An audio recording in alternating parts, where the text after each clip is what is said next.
Good morning, ma'am. My name is Ved Vyas and I am studying in class 9.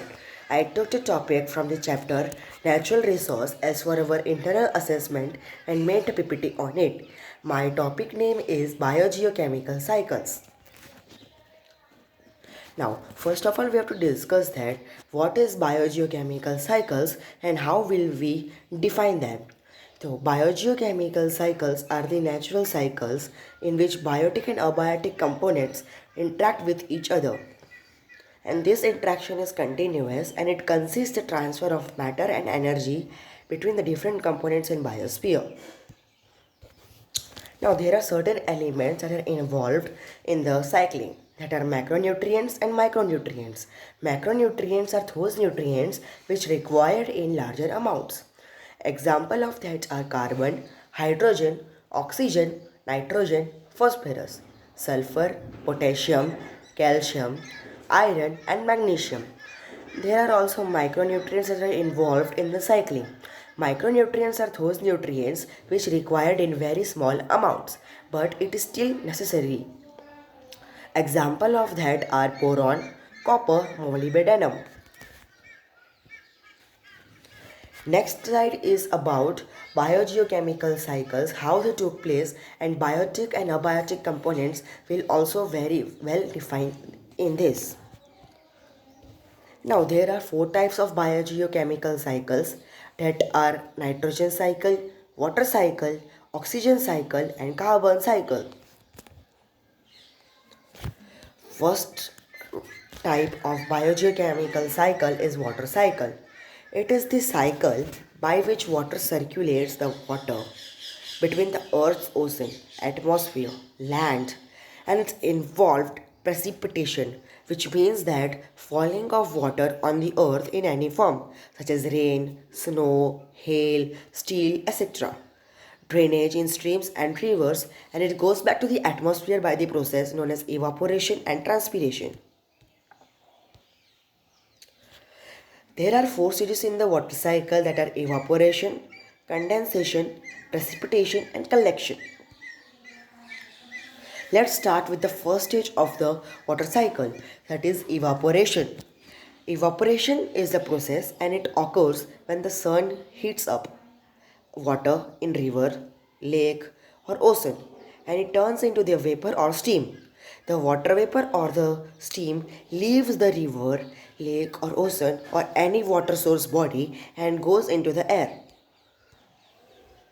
Next stage of the water cycle is condensation. It occurs when the water vapor or the steam in the air gets cold and it changes from a gas back into the liquid. This is how the clouds are formed. Next process is precipitation. Precipitation is the process of falling of water on the earth in any form. It occurs when so much of water has condensed so that clouds became too heavy so that waters fall back to the earth in the form of rain, sleet or snow. Last stage of the water cycle is collection. Collection occurs when the water that falls from the cloud in any form, such as rain, snow, hail, or sleet, it's collect in the ocean, rivers, lake, or streams. Most of the water absorbed by the ground. That is, we know that underground water. Here is the picture of the water cycle. How does it will happen? And it is the clear image to describe water cycle. Next type of the cycle in the biogeochemical cycle is nitrogen cycle. We all of us know that nitrogen is one of the important element for all living organisms. Even though it constitutes only 78% of total air, it cannot be directly used by any plants or animals, unlike oxygen. Why? This is because nitrogen has three strong covalent bonds, which cannot be broken easily. Now here is the picture that covalent bound and nitrogen was unsuitable for plants and animals. Process of nitrogen cycle. We know that nitrogen is present in the environment. How does it present? It is present in a wide variety of the chemical forms. It includes organic nitrogen. inorganic nitrogen gas, ammonium, nitrate, nitrous oxide, etc. Organic nitrogen is in the form of living organisms, humus, or in the intermediate products of organic matter decomposition. The process of nitrogen cycle transforms nitrogen from one form to another. Many of those processes are carried by the microbes. Now there are steps that are included in the nitrogen cycle. First step is nitrogen fixation. It means that nitrogen to NH3 or NH4 plus or NO3 negative. Nitrification NH3 to NO3 negative. Next process is assimilation, that is incorporation of NH3 and NO3 negative into biological tissues. Next process is aminification, organic nitrogen compounds to NH3. Last process of the nitrogen cycle is denitrification, which means that NO3 negative to nitrogen or N2. First process is nitrogen fixation. It is the process by which atmospheric nitrogen must be fixed in usable form, and it done by the plants. Example of that are Azotobacter and Clostridium, which is known as diazotrophs. Symbiotic nitrogen fixing bacteria such as Rhizobium usually live in the roots or nodules of legumes.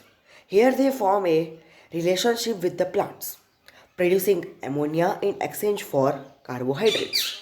Today, about 30% of the total fixed nitrogen is produced industrially using by the process known as Haber-Bosch process, which use high temperature and pressure to convert nitrogen gas and a hydrogen source into ammonia. There is an equation of the biological nitrogen fixation, that is N2 plus 8H plus 8E negative plus 16 ATP is equal to 2NH3 plus H2 plus 16 ADP. Next stage of the nitrogen cycle is nitrification. It is the conversion of ammonia to nitrate is performed primarily by the soil and living bacteria and other nitrifying bacteria. In the primary stage of the nitrification, the oxidation of ammonium is performed by bacteria such as Nitrosomana species, which convert ammonia to nitrites.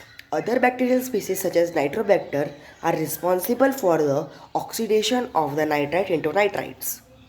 It is important for the ammonia to be converted to nitrates or nitrite because ammonium gas is very toxic or harmful for the plants.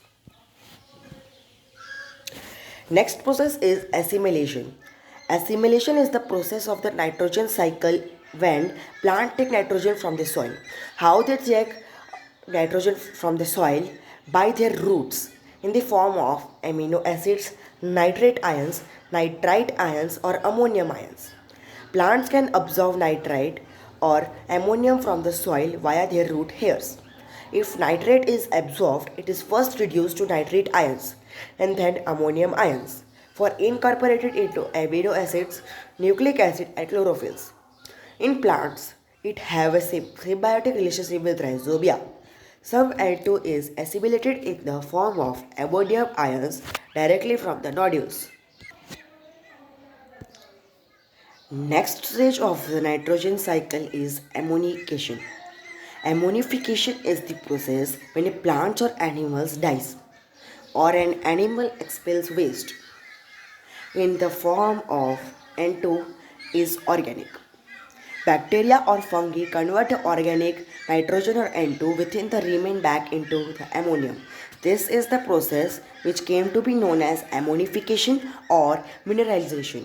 Enzymes that are involved in the process known as ammonification are GS, means glycine synthesis, GOJAT, means glue to oxoclutarate, GDH, means glue dehydrogenase. Last stage of the nitrogen cycle is denitrification. Denitrification is the reduction of nitrates back into the largely inert N2 gas, and it completes the nitrogen cycle. This performance is performed by bacterial species such as Pseudomonas and Clostridium in anaerobic conditions. They use the nitrate as an electron acceptor in the place of oxygen during respiration. Nitrification happens and in an aerobic condition. Example of that are waterlogged soils. Here is the picture of the nitrogen cycle. How does it happen? And it is the clear image to describe nitrogen cycle. Now let's we discover or know about the use of nitrogen, and some interesting fact is also involved in this slide. Let's learn about that. Nitrogen is very important to the chemical industry because it is used to make fertilizer, nitric acid, nylon, dyes and explosives. Nitrogen is present in virtually all pharmacological drugs, and in the form of nitrous oxide it is used as an anesthetic. The CPUs in the computer use the N2 gas. It is the fun fact also and use of nitrogen also, so that they keep them from heating up. X-ray detectors also use this element. The element is used in controlling pollution. It is the fun fact also. Many industries use it to destroy toxic liquids and vapors in industrial tools. Next cycle or the type of a biogeochemical cycle is oxygen cycle. We know that oxygen is very abundant element on the earth. Elemental form in the atmosphere is 21%.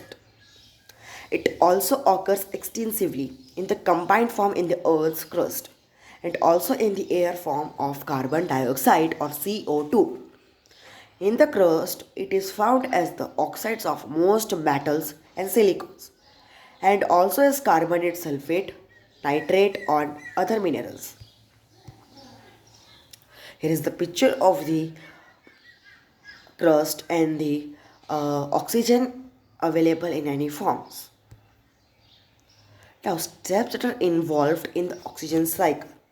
First step is photosynthesis. It is the process in which green plants can make their foods, and green plants use the energy from the sun to make carbohydrates from carbon dioxide and water in the presence of chlorophyll. Next process is respiration. It is the process by which an organism exchanges gases with its environment. Process is as follows. Oxygen is abstracted from the air, transported to cells or the oxidation of the organic molecules, while CO2 or H2O, the products of oxidation, are returned to the environment. The third step of the oxygen cycle is carbon dioxide is released by the animals and is used by the plants in the process known as photosynthesis. Oxygen is balanced between the atmosphere and the ozone. This is how the steps of the oxygen cycle has been completed. Now we have to discuss that how do plants contribute in the oxygen cycle. So we already know that oxygen cycles begin with the plants and the process known as photosynthesis. Through the photosynthesis, plant convert energy from the sun and water into carbohydrate and oxygen.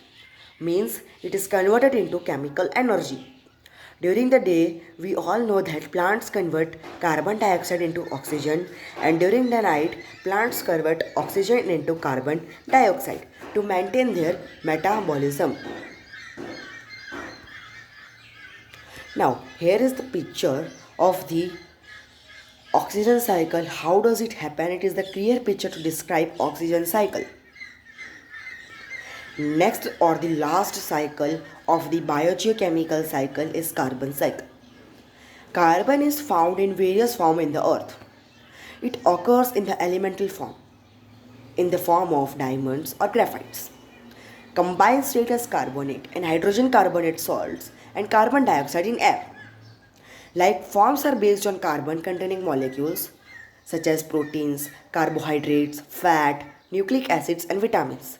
Here is the picture of the carbon containing molecules, as you can see in the picture.